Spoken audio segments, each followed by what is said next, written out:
Hello learners, आज के इस वीडियो में हम लोग कवर करने वाले हैं आरपीएससी ग्रेड 1 केमिस्ट्री का सिलेबस। तो इसमें कौन कौन से टॉपिक्स आपके दिए हुए हैं, उन टॉपिक्स को आपको किन बुक से कवर करना है और साथ ही क्या स्ट्रेटजी आपकी होनी चाहिए और आपको किस तरह से इन टॉपिक्स को कवर करना है उस बारे में आपको बताऊँगी मैं। तो चलिए शुरू करते हैं आज का वीडियो। तो ये आरपीएससी ग्रेड 1 का जो आपका केमिस्ट्री का एग्ज़ाम होने वाला है, या आप पीडीएफ जो है सिलेबस की वो आप इसकी ऑफिशियल वेबसाइट से डाउनलोड कर सकते हैं, जिसमें आपको पार्ट 1 दिया है, पार्ट 2 दिया है और पार्ट 3, ऐसे 3 पार्ट्स आपको इसमें दिए हुए हैं। पार्ट 1 दिया हुआ है, पार्ट 2 दिया हुआ है और पार्ट 3 दिया हुआ है और साथ ही पार्ट 4 भी आपका दिया हुआ है ना, जो कि आपके education, psychology, pedagogy, teaching, learning material, use of computers, ये सारी चीज़ें हमको इसमें दी गई है। तो सबसे पहले हम लोग पार्ट 1 जो है सिलेबस का उसको डिस्कस कर लेते हैं कि क्या है। सीनियर सेकेंडरी स्टैंडर्ड का दिया हुआ है, जिसमें आपको लगभग 11th 12th जो केमिस्ट्री है एनसीईआरटी उससे आपका कवर हो जाता है लगभग आपका पोर्शन। तो इसका मेन सोर्स क्या हो जाएगा बुक का, तो आप ध्यान रखना कौन सा है। एनसीईआरटी की बुक कौन कौन सी क्लास की, 11th की और 12th की, है ना। जो इसमें टॉपिक दिए हैं आपको 11th 12th एनसीईआरटी बुक में आसानी से मिल जाएंगे। अब हम टॉपिक डिस्कस कर लेते हैं, कौन कौन से टॉपिक दिए हैं। तो सबसे पहला आपको टॉपिक दिया है एटॉमिक स्ट्रक्चर का। एटॉमिक स्ट्रक्चर में उन्होंने फंडामेंटल पार्टिकल्स जो होते हैं एटॉम्स के, वो बोले हैं न्यूट्रॉन, प्रोटॉन, इलेक्ट्रॉन, ये वाली हो जाएंगी। Modern concept of atomic structures जो बोर मॉडल है, रदरफोर्ड मॉडल है, थॉमसन का है मॉडल, और इससे रिलेटेड जो भी थ्योरीज आपकी हैं वो आपको याद रखनी है। Quantum numbers, aufbau principle, Pauli exclusion principle, Hund's rule, electronic configuration of elements, classification of elements, periodic properties, SPDF block elements, ये सारी आपकी एनसीईआरटी से कवर हो जाती हैं। इसके अलावा ट्रांजिशन एलिमेंट्स आपके दिए हैं जो कोऑर्डिनेशन कॉम्प्लेक्स होते हैं, कंपाउंड्स होते हैं, इनसे रिलेटेड सारी चीज़ें हो जाएंगी यहाँ पर। इसके बाद आती है लेंथेनाइड्स एंड एक्टिनाइड्स, जिसमें एफ ब्लॉक आपका कवर हो जाता है। इनसे रिलेटेड जो इलेक्ट्रॉनिक कॉन्फ़िगरेशन है पूरा एफ ब्लॉक में किस तरह से दिया हुआ, किस तरह से लास्ट जो इलेक्ट्रॉन है वो एफ ब्लॉक में कैसे जा रहा है, आपके एफ में कैसे जाएगा आपका, वो बताना है। इसमें कंट्रैक्शन बताना है। इनसे प्रिंसिपल जो आइसोलेशन, जैसे इनको कैसे एक्सट्रैक्ट करें, कैसे आइसोलेट करते हैं, कौन कौन सी मेथड्स होती हैं वो देखना है इसमें। इसके बाद आते हैं chemical kinetics and surface chemistry आ जाती है। फिर आते हैं सॉल्यूशंस, विलियन जो टाइप्स ऑफ सॉल्यूशंस है वो यहाँ पर फाइंड आउट करने हैं आपको। वेपर प्रेशर हो गया, आइडियल रियल सॉल्यूशंस कौन कौन से हैं, इसके बारे में आपको थोड़ी थोड़ी थ्योरीज करके जाननी है। इसके बाद थर्मोडाइनमिक्स पे, laws of thermodynamics, zeroth law, first law के एप्लीकेशंस, वो सारी चीज़ें आपको यहाँ पर देखनी है। फिर आते हैं एल्केन्स, एल्डाइंस एंड हेलो एल्केन्स, ये भी आपको मिल जाते हैं एनसीईआरटी में। इसके बाद आते हैं aldehydes, ketones, carboxylic acids and their derivatives पे। एरोमेटिसिटी, एरिन्स, है ना। एरोमेटिसिटी में आपको 4n+2 जो 4n2 प्लस प्लाई जो रूल है जिसको बोलते हैं हकल का रूल, वो ध्यान में रखना है। एंड इससे रिलेटेड जो नॉन एरोमेटिक होते हैं कंपाउंड्स उनके लिए अलग होता है, 4n इलेक्ट्रॉन्स वाला सिस्टम चलता है, वो चलता है एंटी एरोमेटिक्स में, है ना, तो वो याद रखना है आपको। फिर आते हैं बायोमोलिक्यूल्स, जिसमें कार्बोहाइड्रेट, प्रोटीन्स, एंजाइम्स, विटामिन्स और न्यूक्लिक एसिड्स दिए हुए हैं। कार्बोहाइड्रेट्स में आपको इनके जो क्लासिफिकेशन है कार्बोहाइड्रेट का वो पूरा करना है। प्रोटीन्स करने हैं, primary structure, secondary structure, third tertiary structure, है ना, वो करना है। और साथ में प्रोटीन्स में जो डीनेचुरेशन होता है वो देखना है।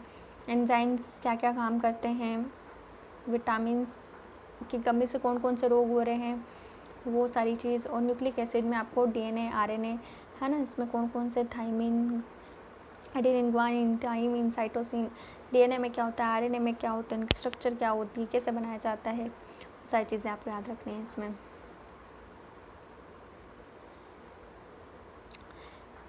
इसके बाद आते हैं पार्ट 2 पर। पार्ट 2 में आपका ग्रेजुएशन स्टैंडर्ड पूरा दिया हुआ है, जिसमें आती है आपकी केमिकल बॉन्डिंग, आपकी आती है केमिकल बॉन्डिंग से रिलेटेड टॉपिक्स, कोऑर्डिनेशन कॉम्प्लेक्सेस से रिलेटेड टॉपिक्स। इसमें वापस आपके देते हैं केमिस्ट्री में लेंथेनाइड्स एंड एक्टिनाइड्स के कोऑर्डिनेशन कॉम्प्लेक्सेस आपके बनते हैं, जो वो याद रखने हैं। इसमें इनकी मैग्नेटिक प्रॉपर्टीज़ आप कैसे फाइंड आउट करते हैं, न्यू वाला जो आपका फॉर्मूला होता है वो याद रखना है यहाँ पर।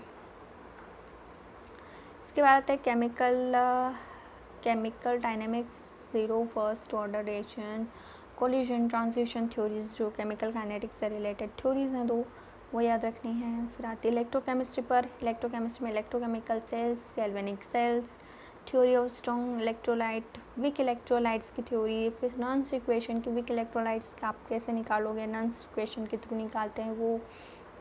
आयनिक इक्विलिब्रियम, फ्यूल सेल्स, ये हो जाएंगी। इसके बाद आते हैं एंथैल्पी एंड एंट्रोपी, इनसे रिलेटेड जो भी आपके लॉज हैं, है ना, हेल्स लॉ हो गया, गिब्स-एल्मोंस फंक्शंस हो गए, वो ध्यान में रखने हैं। फिर आते हैं कन्फर्मेशन एंड कॉन्फ़िगरेशंस में, जिसमें एल्केन्स का ये जेड नॉमेनक्लेचर होते हैं। कन्फर्मेशंस ऑफ साइक्लोहेक्सेन जो होते हैं आपके, जो कौन कौन से कन्फर्मेशन होते हैं, 4 टाइप्स के होते हैं।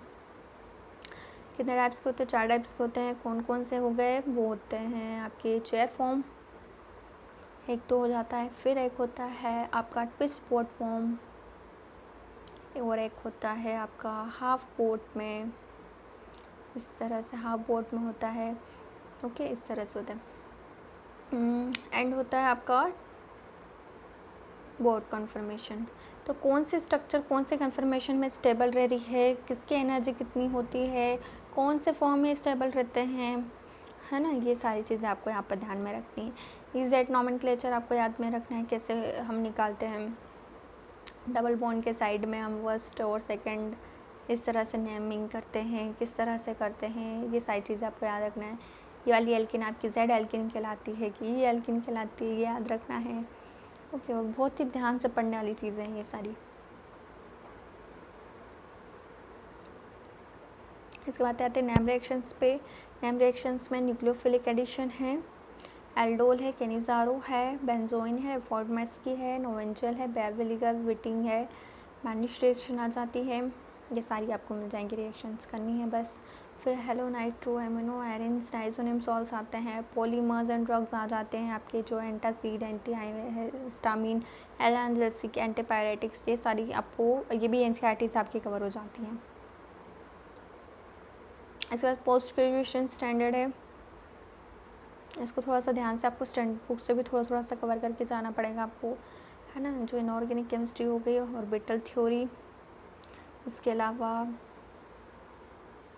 ऑर्बिटल थ्योरी हो गई। फिर इसके अलावा आ गई आपकी ऑर्गेनोमेटेलिक कंपाउंड्स,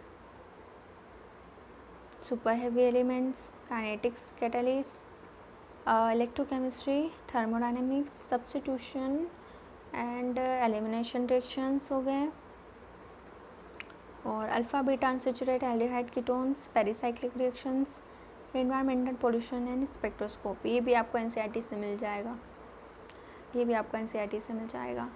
और पेरिसाइक्लिक रिएक्शंस में इलेक्ट्रोकेमिस्ट्री, सिग्मा ट्रॉपिक रीअरेंजमेंट्स, ये आपको कर लेने चाहिए, ये भी इंपॉर्टेंट है आपके लिए, है ना। और अल्फ़ा बीटा अनसैचुरेटेड में आपको माइकल एडिशन, फेवर्स की रीअरेंजमेंट, ये बहुत ही सिंपल टॉपिक हो जाता है आपके लिए, ये भी अच्छे से कवर करके जा सकते हो आप। फिर SN1 SN2 ये वाली चीज़ें जो हैं वो आती है आपके रिएक्शन मैकेनिज़्म में, तो इसको कवर कर लो, बहुत ही अच्छा टॉपिक है ये, है ना। फिर इसके बाद आता है 4th पार्ट पे, importance of psychology in teaching learning, ये करना है, डेवलपमेंट ऑफ लर्नर, फिर teaching learning, concept, behaviour, cognitive constructive principles of learning and its applications for senior secondary students, तो लर्निंग करनी है आपको। फिर इसके बाद आता है managing adolescent learners, instruction strategies for adolescent learner, ICT, pedagogy, integration, इसमें सारे जो ICT से रिलेटेड जो चीज़ें वो याद रखनी है। इसके बाद आ जाते हैं हम लोग स्कीम पर, एग्ज़ाम स्कीम पर।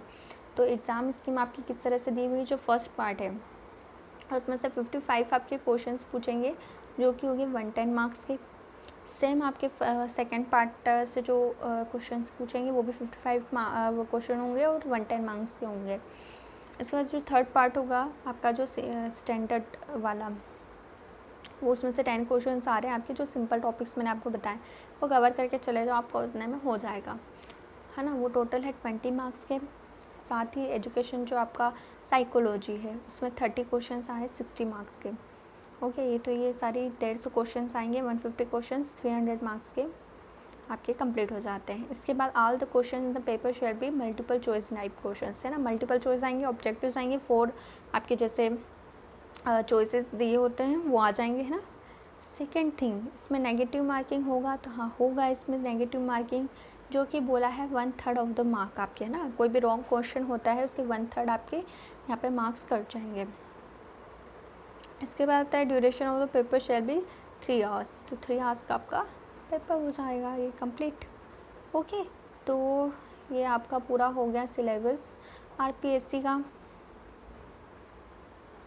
तो आपको इतनी सारी चीज़ें यहाँ पर कवर करते हुए जानी है, तो एक एक चीज़ आप कवर करोगे तो आसानी से कंप्लीट हो जाएगा। कुछ कुछ चीज़ें सिंपल है, कुछ टफ भी हैं, कुछ आपके एनसीईआरटी से ही कवर हो जाएंगे, कुछ कुछ के लिए आपको थोड़ा सा सर्च करना पड़ेगा।